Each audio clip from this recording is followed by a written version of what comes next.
बिस्मिल्लाहिर्रहमानिर्रहीम अस्सलाम वालेकुम। आज मैं आपको अचार गोश्त बनाना सिखाऊंगी और जो अचारी मसाला मैंने बनाना आपको सिखाया था उसी मसाले को इस्तेमाल करते हुए मैं आपको अचार गोश्त बनाना सिखाऊंगी। तो इसको बनाने के लिए मैं ले रही हूँ मटन 1 किलो। मटन की जगह आप हड्डी वाला या बोनलेस चिकन या बीफ का भी इस्तेमाल कर सकते हैं, ये आपकी पसंद है। सेम इसी रेसिपी से आप चाहे चिकन बीफ या मटन से बनाइए। इसके अलावा 2 अदद प्याज बारीक आमलेट स्टाइल में काट लीजिएगा और 10 अदद हरी मिर्चें, हरी मिर्चों को डंडियों के साथ ही इस्तेमाल कीजिएगा और मिर्चों के दरमियान से कट लगा लीजिएगा। और 5 अदद टमाटर ब्लेंड करके छान लीजिएगा ताकि बीज और छिलके वगैरह निकल जाएं और बिल्कुल स्मूथ सी प्यूरी बन जाए। और 2 कप दही ले लीजिएगा और 3/4 कप तेल, 1 टीस्पून सुरख मिर्च पाउडर, नमक हस्बे ज़रूरत और 4 टेबलस्पून अचारी मसाला जो कि बनाना मैं आपको सिखा चुकी हूँ, जिसमें से 2 टेबलस्पून मैं मिर्चों में स्टफ करूंगी और बाकी 2 टेबलस्पून मटन में शामिल करूंगी। और फ्रेश नींबू का जूस 2 टेबलस्पून, जीरा पाउडर 1/2 टीस्पून, धनिया पाउडर 1/2 टीस्पून और गरम मसाला पाउडर 1 टीस्पून और पिसा हुआ अदरक लहसुन 2 टेबलस्पून भरकर ले लीजिएगा। तो सबसे पहले आप तेल गरम कर लें और इसमें प्याज डालकर हल्के गोल्डन ब्राउन कर लीजिए।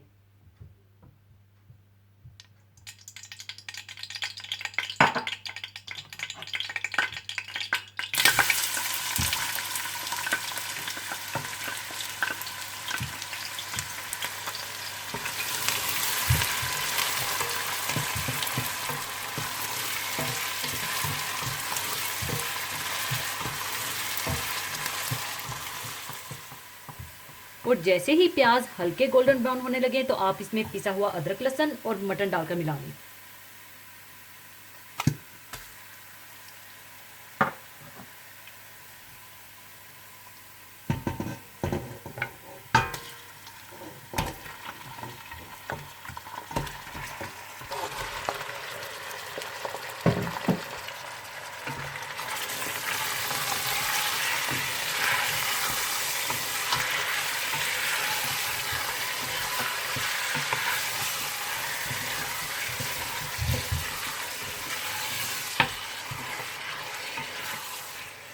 और साथ ही आप इसमें 2 टेबलस्पून अचारी मसाला डाल दें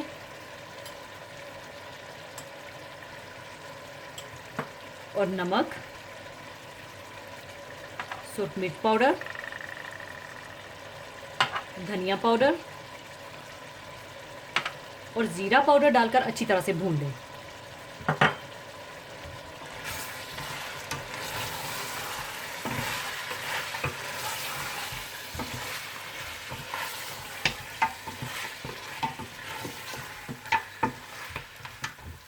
और जब मटन अच्छा सा फ्राई हो जाए तो आप इसमें दही डालकर भून लीजिएगा।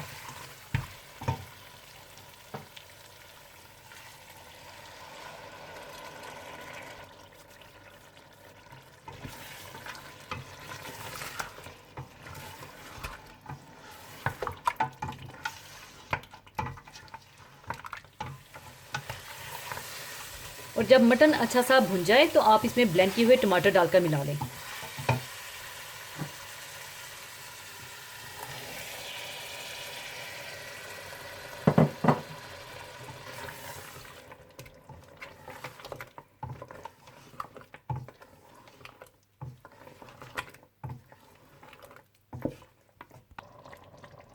और अब आप इसे बिल्कुल हल्की आंच पर उस वक्त तक पकाएं जब तक कि गोश्त अच्छा सा गल जाए।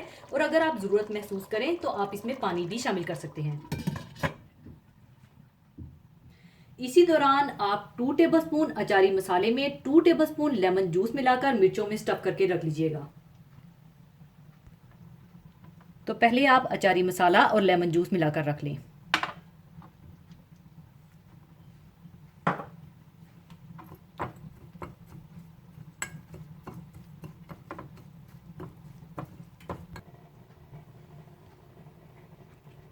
और इस तरह से आप मिर्चों में स्टफ करके रख लीजिएगा।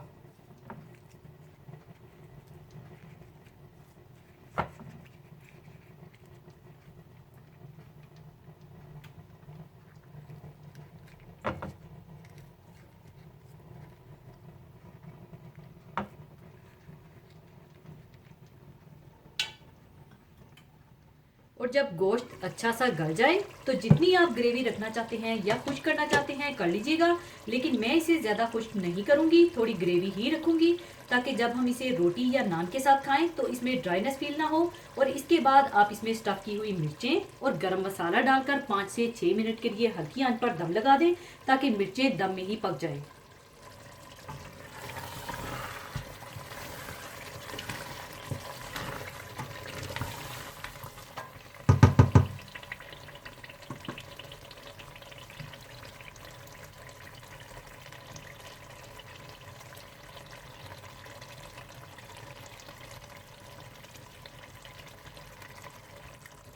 और गरम मसाला डालकर इसे दम पर पका लें।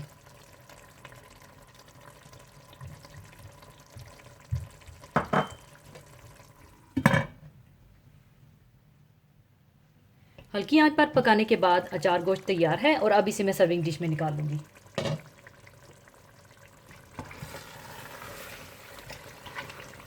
पहले आप अच्छी तरह से मिला लीजिए और फिर आप सर्विंग डिश में निकाल लीजिए।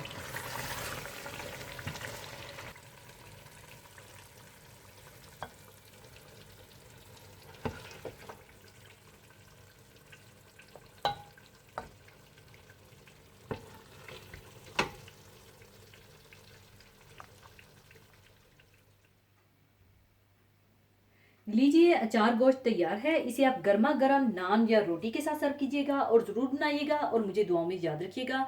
और जाने से पहले एक हदीस पाक शेयर करना चाहूँगी। हदीस पाक इस तरह से है। हज़रत अब्दुल्ला बिन मसूद रज़ी अल्लाह ताला अन्हो से रवायत है कि रसूलुल्लाह सल्लल्लाहु अलैहि वसल्लम ने फरमाया, वो शख्स जन्नत में दाखिल ना होगा जिसके दिल में ज़र्रा बराबर भी किब्र होगा। एक शख्स ने अर्ज किया कि आदमी पसंद करता है उसका कपड़ा अच्छा हो और उसका जूता अच्छा हो। आप सल्लल्लाहु अलैहि वसल्लम ने फरमाया, अल्लाह जमील है, जमाल को पसंद करता है। किब्र तो हक के मुकाबले में इतराने और लोगों को हकीर समझने का नाम है। इस हदीस से ये बात मालूम होती है कि जायज़ हद के अंदर लिबास में, रहाइश में, ज़ेबाइश में खूबसूरती और नफासत इख्तियार करना और अपने जी को खुश करना दीन के खिलाफ नहीं है। अलबत्ता अगर ये सब कुछ लोगों के सामने बड़ा बनने के लिए और दूसरों को हकीर जानते हुए किया जाए तो ये किब्र और गरूर है और इसका नतीजा अच्छा नहीं। किसी ने खूब कहा है, आराइश भी जायज़, आसाइश भी जायज़, ज़ेबाइश भी जायज़, नुमाइश नाजायज़। अल्लाह हम सबको महफूज रखे, आमीन। इसी के साथ मैं आपसे इजाज़त चाहूँगी। अपना बहुत ख्याल रखिएगा, दुआओं में याद रखिएगा। अल्लाह हाफिज़।